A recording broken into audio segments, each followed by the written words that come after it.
Ça, c'est des macareux. C'est bien connu, hein. Ils ont le bec rouge, c'est des petits oiseaux marins, c'est très mignon, c'est super cool.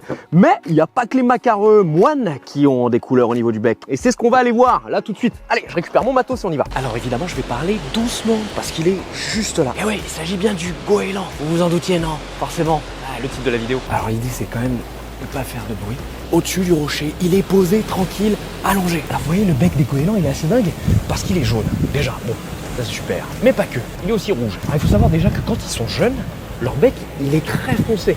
Il n'a pas du tout la même couleur. Ils prennent cette couleur-là seulement en grandissant, quand ils arrivent à l'âge adulte. C'est la Rhamphotech qui prend toutes ces couleurs quand ils arrivent à l'âge adulte, à la maturité sexuelle. Alors la Rhamphotech, qu'est-ce que c'est grossièrement?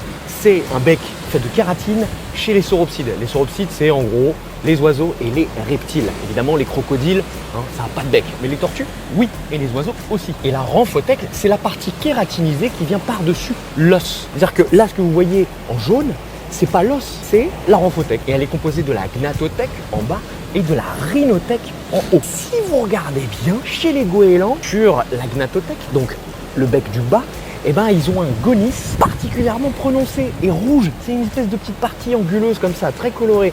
Et c'est caractéristique ça des goélands. On me fait signe dans l'oreillette qu'il y en a un deuxième qui vient de se poser. Alors ça, c'est à vous de voir parce que moi je les vois pas. Je fais confiance, j'essaie de pas être trop violent pour pas les déranger parce qu'ils sont posés tellement au calme que ça sert à rien d'aller tout proche. Déjà qu'avec ma voix je fais du bruit, mais du coup, ce gonis particulièrement rouge, eh ben, elle est due à l'accumulation, suivez bien, l'accumulation des pigments caroténoïdes qui viennent se loger dans la kératine des becs. Et c'est dû à cette accumulation-là qu'ils vont avoir cette coloration. Mais ce qui est encore plus fou, c'est que ces pigments caroténoïdes-là, ils sont produits que chez les végétaux, les bactéries ou les champignons.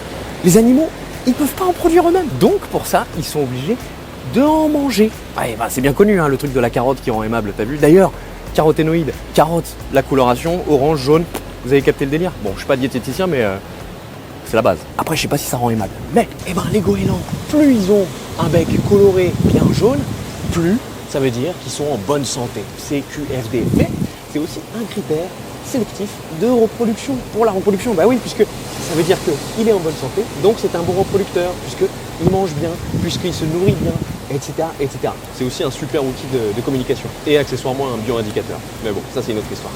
Allez, nous on va les observer. À très bientôt et paix et prospérité.